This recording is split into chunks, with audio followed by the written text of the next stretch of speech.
الحمد لله رب العالمين والعاقبة للمتقين والصلاة والسلام على سيد المرسلين أما بعد فأعوذ بالله من الشيطان الرجيم بسم الله الرحمن الرحيم هل يستوي الذين يعلمون والذين لا يعلمون صدق الله مولانا العظيم وصدق رسوله النبي الأمين المتين المبين الكريم ان اللہ وملائکتہ یصلون علی النبی یا ایھا الذین آمنوا صلوا علیہ وسلموا تسلیما. کیونکہ سرکار صلی اللہ علیہ وسلم کا فرمان سموا باسمی رواه البخاری فی صحیحہ، صحیح بخاری کی حدیث آقا نے فرمایا میرے نام پر اپنے بچوں کے نام رکھو. تو آپ کا نام محمد رکھا گیا.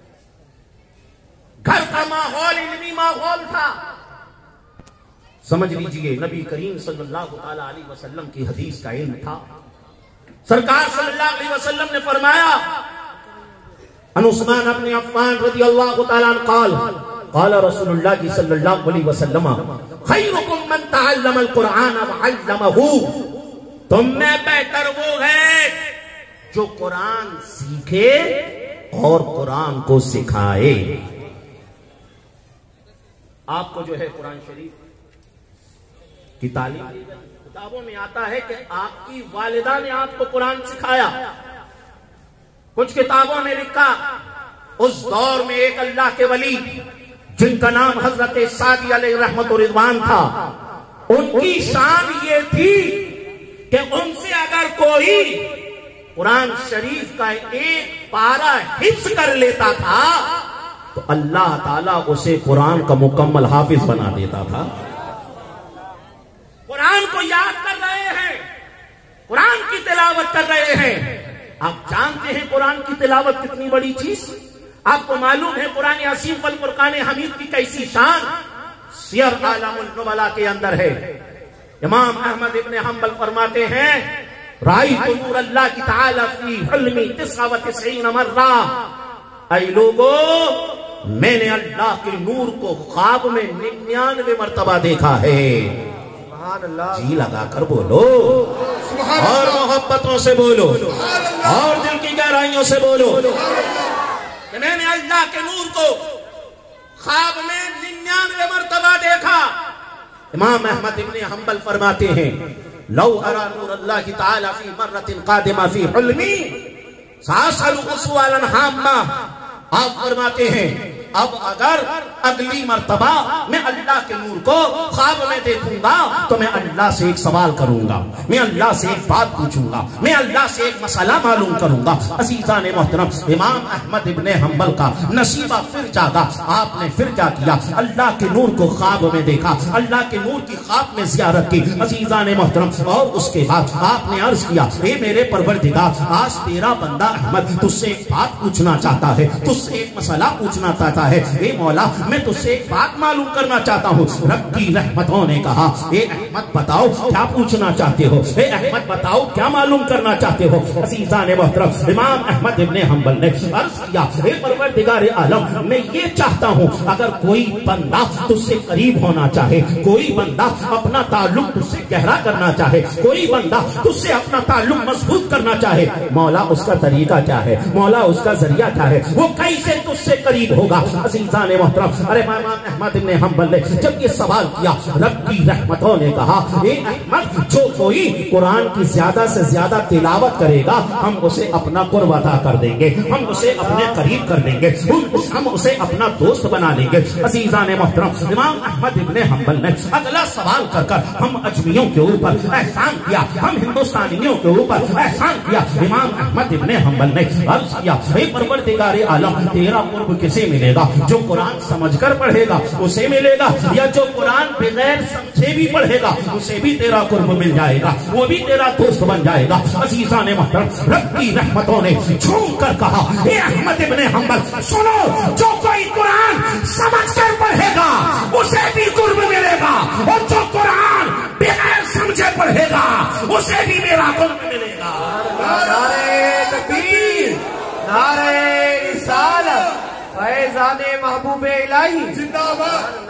عزیزان محترم حیدری. بلند آواز سے بولو سبحان اللہ. اور جی لگا کر بولو سبحان اللہ. الحمدللہ. اللہ اکبر. امام حضرت محبوب الہی قرآن کو سیکھنے لگے, قرآن کو حفظ کرنے لگے. آپ کی سیرت میں دو باتیں ملتی ہیں. ایک بات تو یہ ملتی ہے کہ آپ نے قرآن عظیم آپ سے حفظ کیا, اور دوسرا ملتا ہے پہلا پارہ حضرت سعدی علیہ الرحمہ سے حفظ کیا. اور ایک قول یہ بھی ملتا ہے کہ جب آپ اپنے شیخ حضرت بابا فرید الدین گنج شکر علیہ الرحمہ کی بارگاہ میں پہنچے تو وہاں آپ نے عوارف المعارف کے ابواب کا درس بھی لیا, اور حضرت خواجہ فرید الدین گنج شکر علیہ الرحمہ سے سمجھ لیجئے قرآن شریف کو حفظ بھی آپ نے ان سے کیا. کچھ پاروں کا حافظہ آپ نے ان کے پاس کیا. عزیزان محترم, یہاں سے محبوب الہی علیہ الرحمہ کی سیرت ہمیں کیا درس دیتی ہے, کیا سبق دیتی ہے؟ پہلا سبق تو یہ ملا, جب ہم اپنے بچوں کے نام رکھیں تو ہمیں اچھے نام رکھنا چاہیے. دوسرا سبق ہمیں یہ ملا کہ جب ہمارے بچے بولنے کی منزلوں پر پہنچ جائیں تو ہمیں انہیں قرآن کا درس دینا چاہیے, ہمیں انہیں قرآن سکھانا چاہیے, ہمیں انہیں قرآن کی تعلیم دینا چاہیے, ہمیں انہیں قرآن کا حافظ بنانا چاہیے. عزیزان محترم, آپ کی عمر جیسے ہی تھوڑی سی بڑھی, عزیزان محترم, وہاں پر بدایوں کی سرزمین پر جو بھی علماء کرام تھے آپ ان کی بارگاہ میں حاصل ہونے لگے, آپ ان کی بارگاہ سے علم حاصل کرنے لگے.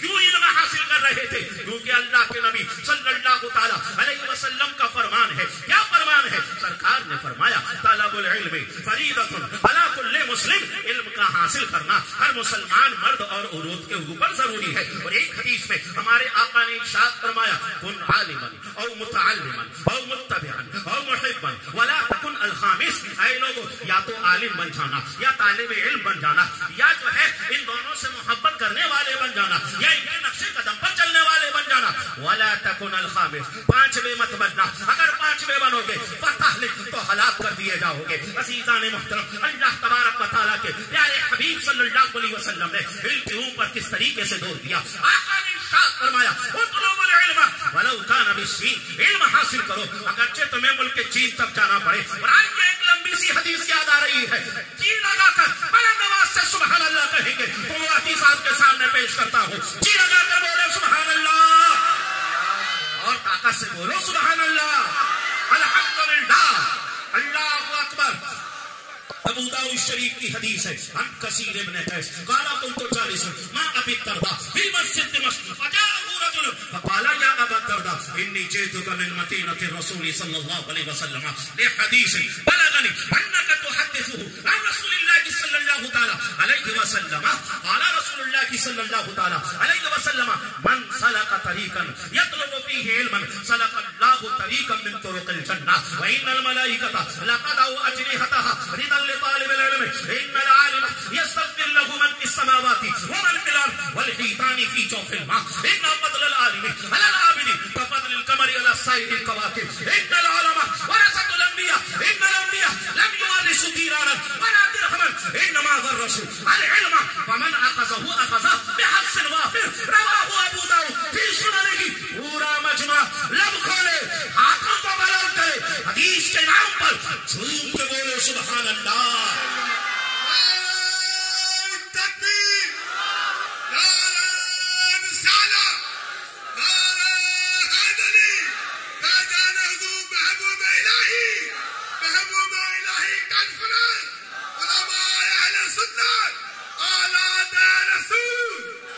اس حدیث میں سرکار نے علم کی فضیلت کو بھی بیان فرمایا, طالب علم کی فضیلت کو بھی بیان فرمایا, اور علماء کی فضیلت کو بھی بیان فرمایا. عزیزان محترم, آپ ہماری محبوب الہی پر چل رکھی تھی تو محبوب الہی نے سمجھ لیجئے بدایوں کی سرزمین پر حضرت شیخ علاؤ الدین کی بارگاہ میں آپ نے حاضری دی, اور سمجھ لیجئے جو فقہ کی کتاب ہے قدوری, آپ نے اس کو مکمل کیا, آپ نے اس کو پڑھا, اور اس کے بعد بدایوں کی سرزمین پر اور بھی جو علماء کرام تھے ان سے آپ نے سمجھ لیجئے درس فقہ کو لیا, اور اس کے بعد وہاں پر آپ کی دستار بندی بھی ہوئی, اور اس کے بعد علم دین حاصل کرنے کا جو شوق تھا وہ ابھی ٹھنڈا نہ ہوا. ادھر 5 سال کی عمر میں والد صاحب کا وصال بھی ہو چکا ہے. ساری تربیت کی ذمہ داریاں ماں کے اوپر ہیں. جو لوگ کہتے ہیں نا بچے اس لیے بگڑ جاتے ہیں کیونکہ ان کے باپ کا سایہ ان کے سر سے اٹھ گیا. ایسا کہنے والے بھی حضرت زلیخا رضی اللہ تعالیٰ عنہا کی تربیت کو دیکھیے کہ آپ نے کس طریقے سے اپنے بیٹی کی تربیت فرمائی, کس طریقے سے ان کو آپ نے سمجھ لیجیے علم سے قریب کیا. عزیزان محترم, اور اس کے بعد حضرت محبوب الہی علیہ رحمت الرضوان دہلی کی سرزمین پر آ جاتے ہیں. اور جب دہلی کی سرزمین پر آئے, یہاں پر اس دور کے جو بڑے بڑے علماء کرام تھے حضرت شیخ کمال الدین علیہ رحمہ ان کی بارگاہ میں حاضر ہوتے ہیں. اور مشارق الانوار جو حدیث کی کتاب ہے, امام محدود حدیث کی کتاب ہے, حضرت محبوب الہی نے حدیث کی اس کتاب کو مکمل حفظ فرما لیا. ارے جی لگا کر بولو, مکمل حفظ فرما لیا. اور اسی کے ساتھ ساتھ ایک کتاب جس کا نام ہے مقامات حریری, وہ کتاب کہ اچھے اچھے علماء اسے دیکھ کر سمجھ لیجیے ان کا سر چکرا جائے. لیکن حضرت محبوب الہی علیہ الرحمہ نے مقامات حریری کے جو 40 مقامات ہیں, حضرت محبوب الہی نے ان مقامات کو بھی حفظ فرما لیا. یہ شان حضرت محبوب الہی کی, یہ مقام حضرت محبوب الہی کا. جانتے ہیں اللہ نے علم والوں کو کیسی شانیں عطا فرمائی, ان کو کیسا مقام عطا فرمایا, ان کو کیسی عزتیں رفعتیں عطا فرمائی. آج یہ اس کی ایک جھلک آپ کے سامنے اور پیش کروں. آپ کو معلوم ہوگا حضرت سلیمان علیہ السلام نے کہا کہ ہمیں بلقیس کا تخت چاہیے. قال عفریت من الجن انا آتیک بہ قبل ان تقوم من مقامک. ایک جن کھڑا ہو گیا, کہنے لگا حضور مجھے اجازت دو, میں جاؤں گا, آؤں گا, بلقیس کا تخت اٹھا کر بھی لاؤں گا. یہ جو آپ کی مجلس ہے نا, اس مجلس کے برخاست ہونے سے پہلے یہ سارے کام کرنا ہے. تفسیروں میں ملتا ہے کہ 5 گھنٹے کے آس پاس کی ان کی مجلس لگتی. اس دور میں ہزاروں سال پہلے 5 گھنٹے میں 1500 کلومیٹر جانا آنا اور اس بھاری بھرکم تخت کو اٹھا کر لانا, یہ بڑی فاسٹ سروس تھی. لیکن سلیمان علیہ السلام نے فرمایا اُوتیتُ أَنْ آجَلَ بِهِ, ہمیں تو اس سے بھی جلدی چاہیے. ارے بلند آواز سے بولو اور جی لگا کر بولو سبحان اللہ. سبحان اللہ کے حوالے سے حدیث سن لیجیے, ترمذی شریف کی حدیث ہے. عن انس بن مالک رضی اللہ تعالی عنہ قال قال رسول اللہ صلی اللہ علیہ وسلم من قال سبحان اللہ ورثت له نخلة في الجنہ. رواه الترمذی فی سننہ, سنن ترمذی کی حدیث ہے. آقا ارشاد فرماتے ہیں جو کوئی ایک مرتبہ سبحان اللہ کہتا ہے, اللہ تعالیٰ اس کے نام کا ایک طرف جنت میں لگا دیتا ہے. جلدی سے اپنے نام کا طرف جنت میں لگوائیے اور مل کر بولیے سبحان اللہ. بخاری کی حدیث سنیے. عن ابی ہریرہ رضی اللہ تعالی عنہ قال قال رسول اللہ صلی اللہ علیہ وسلم من قال سبحان اللہ وبحمدہ فی یوم 100 مرہ حطت خطایاہ ان کانت مثل سبد البحر. رواه البخاری کی صحیح بخاری کی حدیث ہے. آقا ارشاد فرماتے ہیں جو کوئی دن میں 100 مرتبہ سبحان اللہ وبحمدہ سبحان اللہ وبحمدہ سبحان اللہ وبحمدہ اس کا ورد کر لے گا, اللہ تعالیٰ اس کے تمام گناہوں کو معاف فرما دے گا, اس کی تمام خطاؤں کو معاف فرما دے گا. انکانت مثل سبد البحر, اگرچہ اس کے گناہ سمندر کے چھاگ کے برابر ہی کیوں نہ ہو. اور آئیے بخاری شریف کی سب سے آخری حدیث سنیے. عن ابی ہریرہ رضی اللہ تعالی عنہ قال قال رسول اللہ صلی اللہ علیہ وسلم کلمتان حبیبتان الی الرحمن ثقیلتان فی المیزان خفیفتان علی اللسان سبحان اللہ وبحمدہ سبحان اللہ العظیم. رواه البخاری کی صحیح بخاری کی حدیث ہے. آقا ارشاد فرماتے ہیں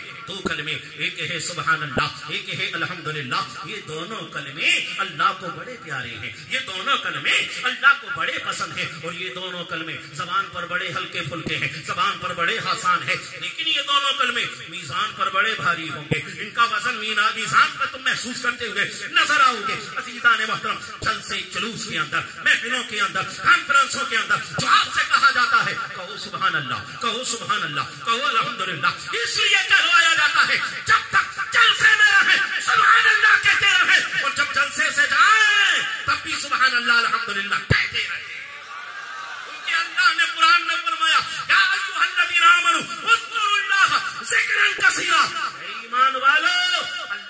زیادہ سے زیادہ ذکر کیا کرو، اللہ کا زیادہ سے زیادہ ذکر کیا کرو۔ عزیزان محترم، اولیاء کی پہچان کیا بتائی؟ حدیث شریف کے اندر ہے، حلیۃ الاولیاء کے اندر ہے، الذین رؤوا ذکر اللہ، ولی وہ ہوتا ہے جب اسے دیکھتے ہیں تو اللہ یاد آ جاتا ہے۔ اللہ کیسے یاد آتا ہے؟ اللہ ایسے یاد آتا ہے کہ اولیاء اٹھتے بیٹھتے سوتے جاگتے کھاتے پیتے چلتے پھرتے ہر کام میں مولا کا ذکر کرتے ہیں، مولا کو یاد کرتے ہیں، اس لیے جب انہیں دیکھتے ہیں تو مولا یاد آ جاتا ہے۔ عزیزان محترم، آج کے اجلاس سے یہ بھی پیغام لے کر جائیے، زیادہ سے زیادہ اللہ کو یاد کریں، زیادہ سے زیادہ اللہ کا ذکر کریں۔ جب گھر پہ جانا نا، وہ بستر پر لیٹنا، آپ کو فوراً نیند نہیں آئے گی، بجائے ادھر ادھر سوچنے کے آپ سبحان اللہ پڑھ لینا، آپ الحمدللہ پڑھ لینا۔ آپ جب سگنل پر رہتے ہیں اس وقت تو آپ کوئی دوسرا کام نہیں کر سکتے ہیں نا، آپ جو ہے سگنل پر کھڑے کھڑے سبحان اللہ پڑھ دیا کرو، الحمدللہ پڑھ دیا کرو۔ بائک چلاتے ہو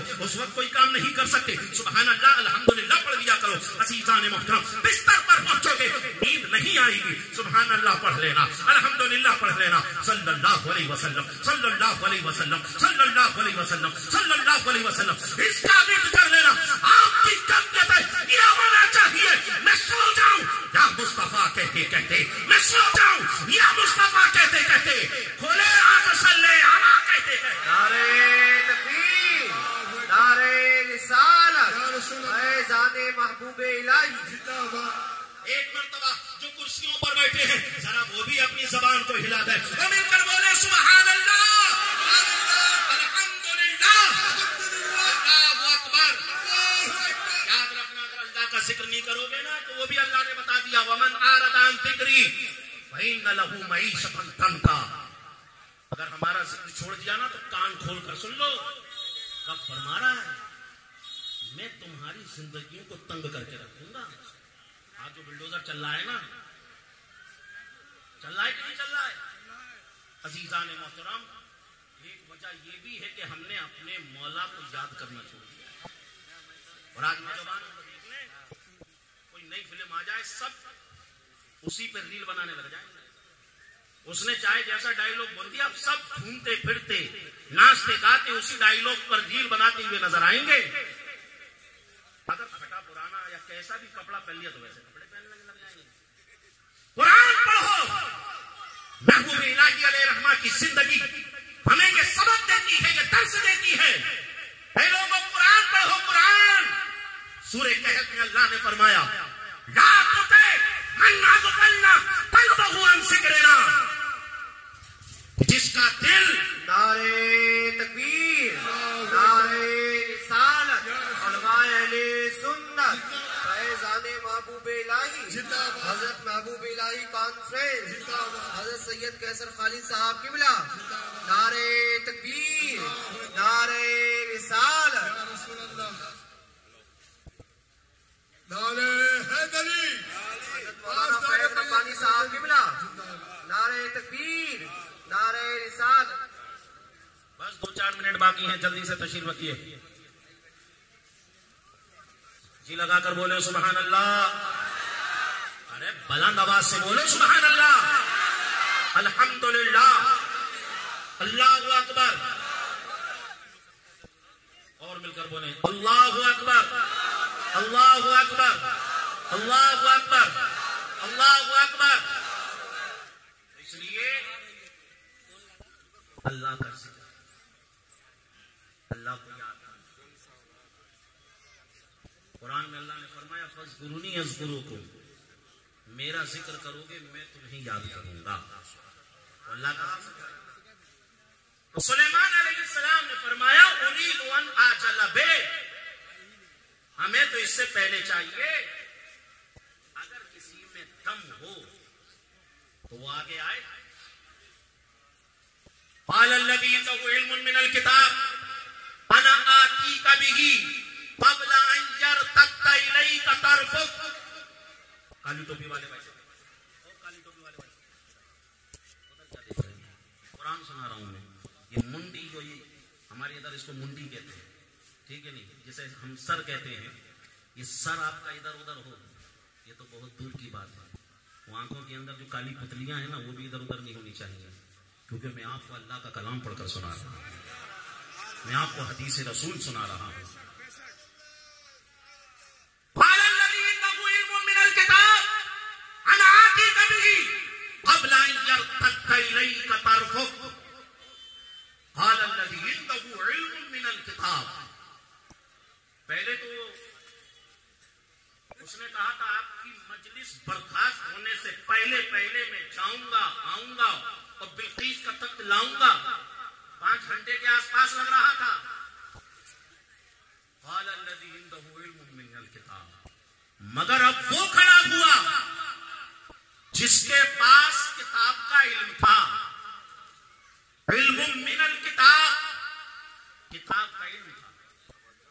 وہ کتاب جو سلیمان علیہ السلام کے زمانے میں تھی اس کتاب کا علم تھا. من الکتاب من تبعیض کے لیے ہے، یعنی اس کتاب کا بھی پورا علم نہیں تھا، اس کتاب کا بھی تھوڑا علم تھا. سلیمان علیہ السلام کے زمانے کی کتاب کا تھوڑا علم جس کے پاس تھا وہ کھڑا ہوا. اس نے کہا حضور مجھے اجازت دیجئے، میں جاؤں گا اٹھاؤں گا لاؤں گا. سلیمان علیہ السلام نے فرمایا کتنی دیر لگے گی؟ وہ کہتا ہے قبل ان يرتد اليك طرفك. حضور جاؤں گا اٹھاؤں گا لاؤں گا. یہ سارے کے سارے کام آپ کی پلک چھپکنے سے پہلے کر ڈالوں گا. جی لگا کر بولو سبحان اللہ، اور بلند آواز سے بولو.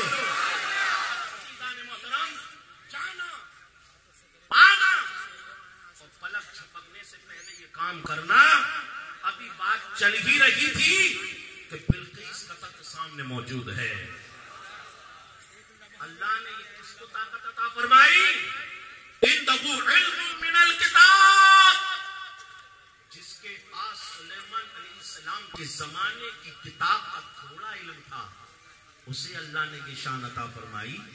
تو بتاؤ جس کے پاس قرآن کا علم ہوگا اللہ اسے کتنی شانیں عطا فرمائے گا. پھر اللہ نے غوث اعظم بنا دیتا ہے، پھر اللہ نے غریب نواز بنا دیتا ہے، پھر اللہ نے محبوب الہی بنا دیتا ہے.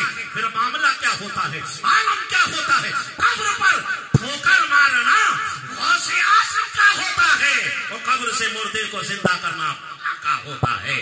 پھر خادم سے کہنا جاؤ آنا ساگر سے کہنا تمہیں معین الدین حسن بلا رہے ہیں، یہ خواجہ کا ہوتا ہے. اور پورے آنا ساگر کو کوزے میں سمو دینا یہ خدا کا.